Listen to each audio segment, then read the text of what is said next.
Hello दोस्तों, मेरा नाम जूली है। उम्र अभी 23 साल की हो चुकी है। घर वाले कहते हैं कि अब शादी की बातें चलनी चाहिए, पर मैं तो अभी अपनी ज़िंदगी को अच्छे से जीना चाहती हूँ। लोग कहते हैं मैं दिखने में काफ़ी अच्छी हूँ, लंबे काले बाल जो कभी कभी कमर तक लहराते हैं, गोरा रंग और हंसते वक्त गालों पर पड़ने वाली हल्की सी डिम्पल। मैं खुद को ज़्यादा नहीं तारीफ़ करती, पर जब आईने के सामने खड़ी होती हूँ तो थोड़ा सा मन खुश हो ही जाता है। कपड़े भी ऐसे ही पहनती हूँ जो मुझे सूट करें, कभी साड़ी, कभी कुर्ती, कभी जीन्स टॉप। बस इतना ध्यान रखती हूँ कि जो पहनूँ उसमें खुद को आरामदायक लगूँ। हमारा गांव छोटा सा है पर दिल बड़ा है। नाम है बिशनपुर। यहाँ सब एक दूसरे को जानते हैं। घर के बाहर आम का पुराना पेड़ है जिसके नीचे शाम को पूरा मोहल्ला इकट्ठा हो जाता है। मैं भी वहाँ बैठकर चाय पीती हूँ और सबकी बातें सुनती हूँ। उसी मोहल्ले में राहुल रहता है। राहुल और मैं बचपन से साथ साथ बड़े हुए हैं। उसकी उम्र मुझसे 2 साल ज़्यादा है। वो शहर में नौकरी करता है पर हर महीने गाँव आ जाता है। माँ बाप अकेले हैं ना, इसीलिए आता रहता है। पिछले साल की बात है, जब गर्मियाँ अपने पूरे जोर पर थीं। एक दिन मैं सुबह सुबह नहाकर बाहर निकली तो राहुल सामने से आता दिखा। उसने नया कुर्ता पहना था, सफ़ेद रंग का, जो उसके कंधों पर अच्छा लग रहा था।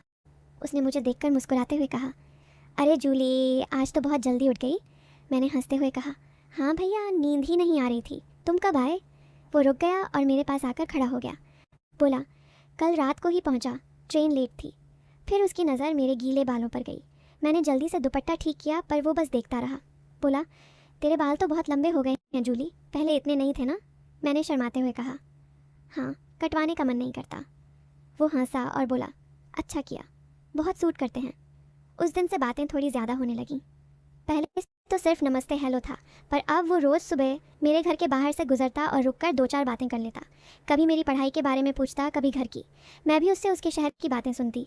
वो बताता कि वहाँ की ज़िंदगी कितनी तेज़ है, कितने लोग हैं, कितनी भाग दौड़। मैं सुनती रहती और सोचती कि एक दिन मैं भी शहर देखूंगी। एक दिन शाम को मैं आम के पेड़ के नीचे बैठी थी। चाय का कप हाथ में था। राहुल भी आ गया। उसने मेरे पास बैठते हुए कहा, जूली, आज तुझे कुछ दिखाना है। मैंने पूछा, क्या? उसने अपना फ़ोन निकाला और एक फ़ोटो दिखाई। उसमें वो किसी पार्क में खड़ा था। उसके साथ उसकी ऑफिस की दोस्त थी। मैंने देखा तो थोड़ा अजीब सा लगा। मैंने हंसकर कहा, वाह, बहुत अच्छी लग रही है। गर्लफ्रेंड है क्या? वो हंसा और बोला, नहीं रे पागल, बस दोस्त है। तू तो जलती है क्या? मैंने मुंह फुलाकर कहा, मुझे क्या जलना, तुम्हारी मर्जी। पर अंदर से थोड़ा सा कुछ हुआ। मैं खुद नहीं समझ पाई कि क्या था वो। बस इतना लगा कि राहुल किसी और के साथ इतना खुश है तो अच्छा है, पर फिर भी मन में एक हल्की सी चुभन। उस रात मैं देर तक छत पर बैठी रही, तारे देखती रही और सोचती रही कि राहुल अब पहले जैसा नहीं रहा। पहले हम दोनों साथ में खेलते थे, अब वो बड़ा हो गया है, मैं भी। धीरे धीरे दिन बीतते गए। राहुल हर बार गांव आता तो मेरे साथ ज़्यादा वक्त बिताता। कभी मेरे साथ खेत तक चलता, कभी नदी किनारे। एक दिन हम दोनों नदी के किनारे बैठे थे। पानी बहुत शांत बह रहा था। मैंने पत्थर उठाकर पानी में फेंका, लहरें बनी। राहुल ने भी फेंका। फिर बोला, जूली, तुझे पता है मैं शहर में रहकर भी यहाँ की याद बहुत आती है। मैंने पूछा, क्यों? वो चुप रहा थोड़ी देर, फिर बोला, क्योंकि यहाँ सब कुछ अपना सा लगता है। यहाँ की हवा, यहाँ के लोग और तू। मैं चौंक गई। मैंने हंसकर टालने की कोशिश की, अरे मैं क्या ख़ास हूँ? वो मेरी तरफ देखने लगा। उसकी आंखों में कुछ था जो मैं पहले कभी नहीं देखी थी। वो बोला, तू बहुत ख़ास है जूली, बहुत। मैंने नज़रें नीची कर लीं। दिल तेज़ धड़कने लगा। मैं उठकर चल दी। बोली, चलो घर चलते हैं, मम्मी बुला रही होंगी। उसके बाद कुछ दिन हमारी बातें कम हो गईं। मैं जानबूझकर उससे बचने लगी, पर वो फिर भी आता। एक दिन उसने मेरे घर आकर मम्मी से बात की। मैं कमरे में थी पर दीवार पतली थी, सब सुनाई दे रहा था। वो बोला, आंटी, जूली को शहर घुमाने ले जाना चाहता हूँ, 1-2 दिन का। वहाँ मेरा फ्लैट है, अच्छे से घुमा फिरा दूंगा। मम्मी हंस पड़ी। बोली, अरे राहुल बेटा, जूली को अकेले कैसे भेजूँ? लोग क्या कहेंगे? राहुल बोला, आंटी आप चिंता मत करो, मैं उसका पूरा ख्याल रखूँगा। वो मेरी छोटी बहन जैसी है। मम्मी ने मुझे बुलाया। मैं बाहर आई तो राहुल मुस्कुरा रहा था। मम्मी बोली, जूली जाना चाहती है क्या? मैं चुप रही। फिर धीरे से बोली, जैसी आपकी मर्ज़ी। अंत में मम्मी ने हाँ कर दी, पर शर्त रखी कि राहुल की मम्मी भी साथ चले। राहुल की मम्मी तैयार हो गई। हम तीनों शहर के लिए निकल पड़े। ट्रेन में राहुल मेरे पास की सीट पर था। रात का सफ़र था। उसने मुझे अपनी जैकेट दी क्योंकि ठंड लग रही थी। मैंने ली और सोने की कोशिश की। आधी रात को मेरी नींद खुली तो देखा राहुल मुझे देख रहा था। मैंने पूछा, सो क्यों नहीं रहे? वो बोला, नींद नहीं आ रही, तू सो रही थी ना, वो इसलिए नहीं डिस्टर्ब नहीं किया। शहर पहुंचकर उसने हमें अपने फ्लैट पर ले गया। छोटा सा पर साफ सुथरा। उसकी मम्मी अलग कमरे में सो गई, मैं और राहुल हॉल में। उसने सोफे पर बिस्तर लगा दिया मेरे लिए, खुद फर्श पर। मैंने मना किया पर वो नहीं माना। रात को बातें होती रहीं। वो अपनी ज़िंदगी की बातें बता रहा था, कितना अकेला महसूस करता है शहर में, कितना तनाव है। मैं सुनती रही।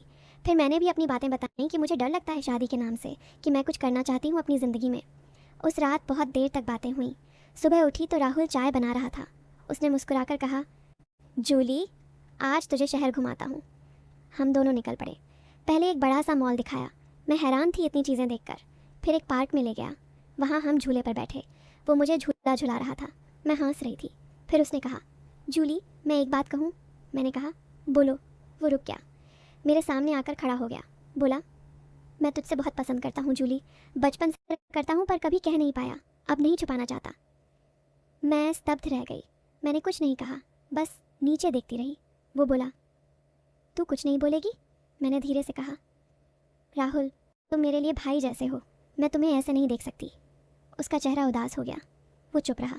फिर बोला, कोई बात नहीं जूली, मैं तेरी दोस्ती नहीं खोना चाहता। हम वापस फ्लैट पर आ गए। रात को मैं सो नहीं पाई।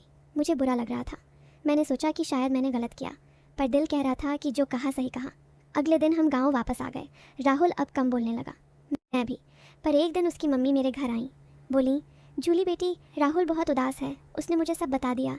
मैं जानती हूँ तुम दोनों अच्छे दोस्त हो, पर बेटा, ज़िंदगी में कभी कभी दिल की सुननी पड़ती है। मैं चुप रही। फिर मैंने राहुल को फ़ोन किया। बोली, राहुल, मैं तुमसे मिलना चाहती हूँ। वो आया।